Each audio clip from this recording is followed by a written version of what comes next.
Hey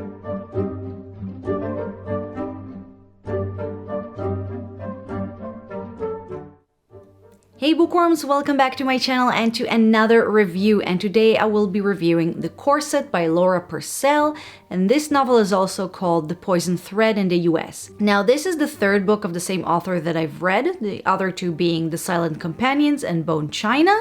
Both of them I did not like at all, and you are probably wondering, why did I read another book by her when I didn't like the previous two? And the answer is, I just wanted to see if I would hate all of her books or not. Seriously.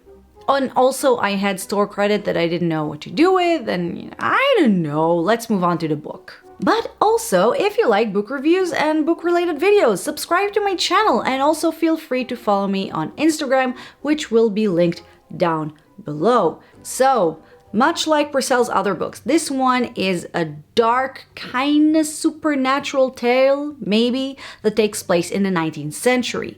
The plot revolves around two women and the narrative switches between their points of view.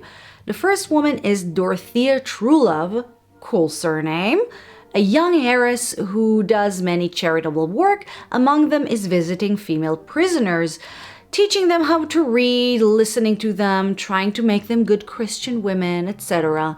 And the second woman is the complete opposite, Ruth Butterham, a poor 16-year-old seamstress whom Dorothea visits in prison because she is awaiting trial for the brutal murder of her employer. Ruth decides to tell her story, which captivates Dorothea because it seems like Ruth believes she possesses supernatural powers to hurt other people through her sewing. You know how they say third time is a charm? Well, this time it actually was true because I really enjoyed The Corset. It has a very interesting concept, some creepy moments, really terrific characters, both nice and absolutely horrific, and basically every single time I had a spare moment, I wanted to continue to read it. It wasn't an amazing, groundbreaking book, but it was an enjoyable, interesting, fast read that, unlike her other books, in my personal opinion, didn't pretend to be fancier than it really was. And now, as always, let's dive deeper and get into more details, starting with the positives. I'll start with the basics, the plot and the concept of the book. I felt like in her other novels, Purcell took basic Gothic novel elements and just added some really weird and unnecessary things to them in order to make the book darker or scarier, but honestly, they just felt disjointed. Here, things seem to be a bit more grounded in reality. Ruth was born poor, so she became a seamstress like her mother. That makes sense, as is the fact that she was angry at the world, but still did her job. And then when bad things start happening to the people Ruth was angry at, it made sense that a person like her would believe it was supernatural, but the more educated, science-based Dorothea didn't. Also, I just really love the idea of this strange superpower. Can you imagine an X-Men character like that, hurting people through her sewing? I just love how cool and inventive it is, and also so Victorian. But also I like how you keep guessing as to whether she really does have these superpowers or not. That's why I said that this novel may be supernatural. And if it's not, maybe she's innocent and should not be in jail. Speaking of, this novel is really Dickensian in how it portrays the awful injustice that poor people suffered in those days. We tend to romanticize Victorian England, but those were really awful times to live in, especially for women. Other than that, I really enjoyed most characters. Some weren't really fleshed out enough, but I suppose there were enough other characters to compensate. Dorothea, she was awesome. I really loved her. We didn't see eye to eye in many things, especially religion and phrenology, but she is a woman after my own heart.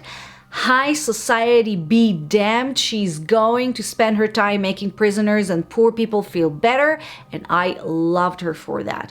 Ruth was also a very interesting character, and just generally this novel has an assortment of fantastic characters, some of them really horrible people, but that only make them into better characters. And lastly, before we go nitpicking at the negatives, I will say that, no spoilers, but despite the story having one plot point I saw coming a mile away, there was one plot twist that took me completely by surprise. So, kudos, Laura. If I had a hat, I would totally tipped it off to you.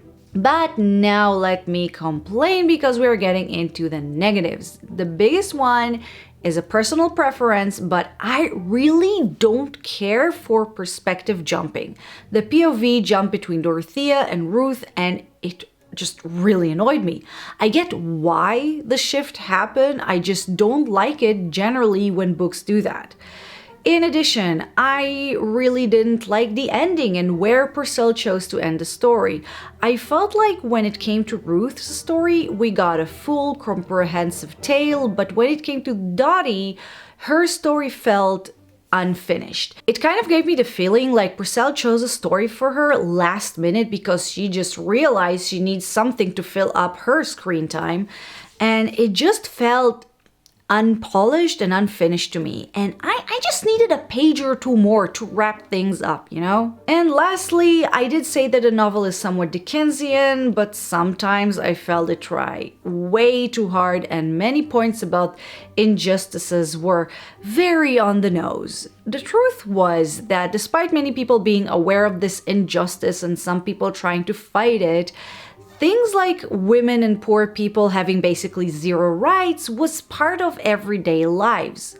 There is a point where Laura learns about the fact that you have to pay for your stay in prison, yes, and she's wondering about how could these poor people get work to get paid when they're in fact in prison, and I just thought, there is no way this is news to her.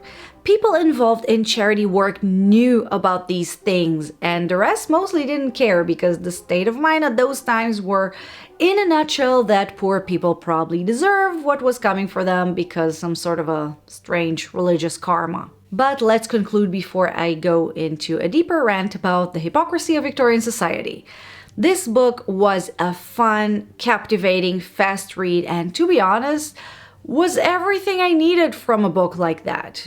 To me, for some reason, it felt less gothic than her other novels, maybe because it doesn't mostly occur inside an old mansion, maybe. And maybe that was why I liked it better.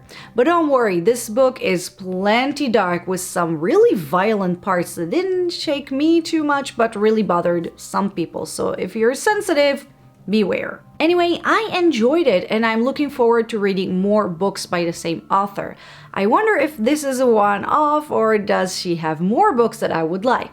Only time will tell. So guys, that was my review on The Corset or The Poison Thread. Thank you very much for watching. If you enjoyed this video, please don't forget to like it, share it to the world, and subscribe to my channel so that you won't miss the next time I'll be reviewing a Laura Purcell book. Also, leave me a comment telling me of your love-hate relationship with an author. If you want to know mine, just watch any of my many reviews about Stephen King's books. Anyway, bookworms, thank you again for watching, and I will see you on my next video. Bye bye.